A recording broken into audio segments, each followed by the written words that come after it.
So we've been chatting just a little, but what I wanted to do particularly today is to talk about this idea of loving kindness, and it's it's an idea that comes out of several traditions, but I'll just want to explain it a little bit. And I'm so fascinated, and we'll try it. I'm so fascinated with the connection with prayer and the connection with sensing spirit.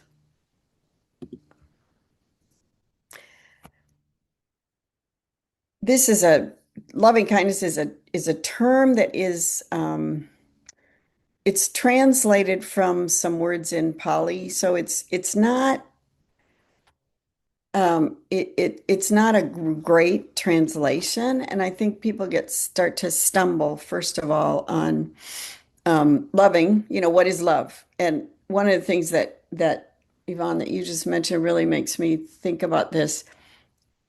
How do you teach someone the experience of love, especially, greater love, mystical love, the love of God? Um, I have a friend well, I have a number of friends. I have many friends who say to me that they just don't understand why I am involved with religion or why that religion, because they can't explain it, right? They can explain everything in the universe through about with DNA and with science and with all those kinds of things. And my question is always, how do you explain love? Like, how can you explain the experience of love? There's no science that can tell you why these two particular people fall in love and are so connected with one another, as opposed to why can't they develop with just anybody? I mean, what is that? That is beyond us. That is something to me that is really shows me that we don't need to have to explain every single thing by the scientific method. Although, let me just go a little bit farther, because in many ways, what scientists are discovering is that what we do in prayer and what we do in what we're calling loving kindness meditation is actually having a really profound influence on us, and a profound influence on the way that we think, on the development of certain parts of our brain, which is really fascinating. So let me go back to loving kindness and continue to explain that a little, and then I'll talk about that. Um, so love, obviously loving, that's, is kindness. I think sometimes we feel like it's sort of a simple thing, and maybe, oh, you just do a nice little thing for someone. And we tend to downplay kindness. But on the other hand, when you think of a person who's done some act of kindness for you, you don't forget it. I mean, it's really profound when someone is just kind to you, especially in a moment when you're having difficulty. And we can see that play out in our personal lives. We can also see that play out on bigger scales in communities. We see that play out in nations when there are people that really consider others and do things to their benefit. It's huge. It makes an enormous difference. So kindness is not, I just don't think we quite have the right word, but it's not something that is small.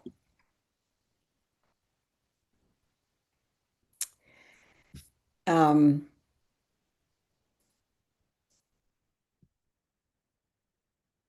so we tend to think these are a little bit, I don't know, these words don't quite describe what we're talking about, but I think we're getting to that. What this science shows is fascinating, is that if you pray frequently, and the science is going to use different words than we do, but I think, Bonnie, you hit the nail on the head when you said you feel freedom when you pray and when you pray for other people, and that then you can kind of go on about your business. The word that would be used is called equanimity. And equanimity means that you are able to um, you're able to live even knowing that there's some suffering happening, because you prayed for people who are suffering, probably, and we often do. You're able to live with that, and yet you are able to go on in your life with a kind of joy as well. and you're able to hand it over, in a sense, let go of it and not feel like I have to do it all. And yet you hold it deeply. You know how important it is. So equanimity is being able to go about your life without just completely falling apart, because there, every once in a while I have a day where I realize how much suffering there is. And you could just crumble. We could crumble under it, right? But if we have a kind of sense of equanimity, our brain is able to hold that, as well as to hold love and to hold kindness and to be able to just move through our day. And that means that what prayer is doing, and it is physiologically doing this in your brain, it is strengthening the portion of your brain where you um, develop compassion. So you can have compassion for others without it destroying you. Because you can, it develops the ability to just have compassion, to hand that over, to be able then to move on with your own life. And many scientific experiences or experiments will show that people that do, in monasteries, and I think I've mentioned this before, that I call them the Olympiads of prayer and meditation, the monks and the nuns, and in either Christian, Buddhist, whatever monasteries, who spend thousands and thousands of hours in prayer, their brains look different. And they have a sense of being able to hold compassion for people without it destroying them. So their fear centers lessen. I guess that's the way I should say it. So you have more compassion, but you have less fear. So you don't react with just fear constantly because there are hard things going on in the world. Instead, you bring those, say, as Christians, we bring those in prayer. We hand those to God, and then it doesn't just make us be constantly fearful, if that makes some sense. So it's a wonderful thing that a brain can hold both of those. And that's how else do you help people? You have to be able to hold those both. And they're actually showing that prayer, spending time in prayer, does that to our brain. So it does give you that sense of freedom. It gives you that sense of freedom from from the fear and the anxiety that could overtake if you just worried about people all the time. And I know I have days like that I'm so worried about someone or something, and it's hard to function. So if you're able to function and to pray and to let that go in a very genuine and heartfelt way, that's actually what is being talked about. And now, if you watch all the literature out there, this is so interesting. If you watch all the literature out there, I taught a course in happiness. I've mentioned that before. And if you type in happiness now, you're going to get all these brain studies that show this is what makes you happy. And to be honest, that freedom is what people are after when they talk about happiness. That's what they're after. They want to be able to go through their lives, be open to others, have a sense of compassion, but to continue and know and be able to know what's important and what's not. In other words, what are the things that are worth fighting battles for and what things are worth letting go, not worth it, and you just let them go. That's happiness. People are happier when they are able to distinguish those things and don't just like every single thing that happens to you every single day is weighted equally, because you'd be exhausted by the end of the day, right? Um, yeah, I was in the Macaulay Hall at our church today with I was our tech person who comes in, and he walked in and he said, "Wow." He said, "It's so nice in here." And I said, "The curtains are gone and those windows were just washed." And it feels different in there. And he said, "Oh my gosh, I didn't know what it was." And I said, "Yeah, now, soon the wall's going to be painted and it's going to be like," and then we were talking about colors. And I said, "Well, if I chose some colors, I might go here." But I said, "You know what?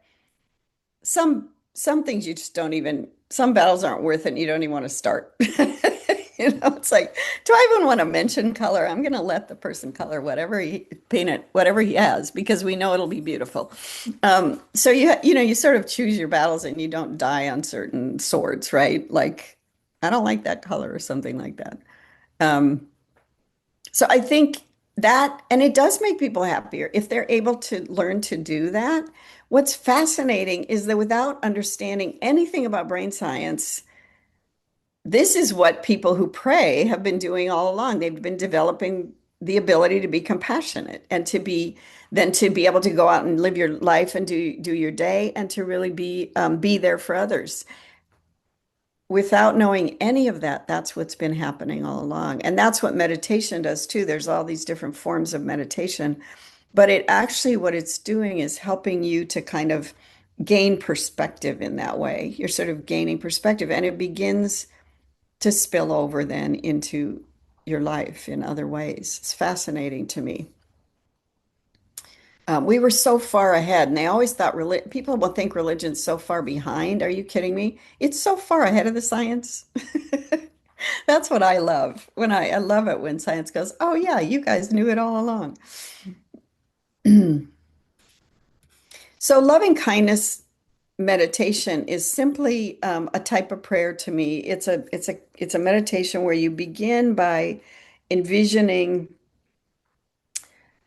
You can choose any phrases you want. I mean, I use very simple phrases. Like I might use phrases that I envision someone and I wish them um, safety and health. I wish them happiness.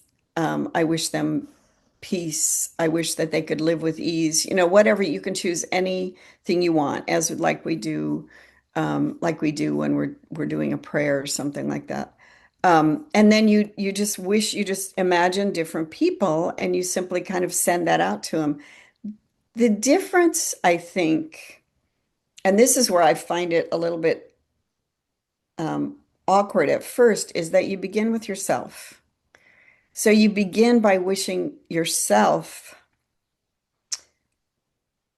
happiness and health and peace. And we're not used to doing that for ourselves. We might come to God and go, "Oh God, help me get through this," or something like that. But we don't really wish ourselves to be happy or to be peaceful. And it's so that becomes a stumbling block for some people. And it actually begins to feel really interesting if you do it more often. It's like, oh yeah, if I'm not at peace, how am I going to help others get there? And there's a kind of sense of being able to do it. When I first was led through a loving kindness meditation, actually, I will be honest, I went to a retreat where I learned a lot of these techniques. I hated it.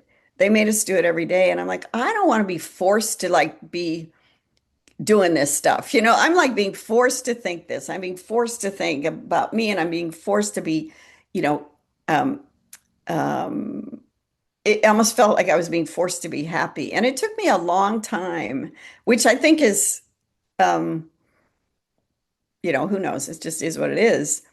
That I felt like I didn't want someone to force me to do this. So if you have that sense of this is awkward and it feels forced, that's fine because what I learned is the language doesn't matter. It's not the language at all. It's the sense of just being able to sit and to hold up people, including yourself, and to hold up people in a genuine way and to give that over. It's exactly what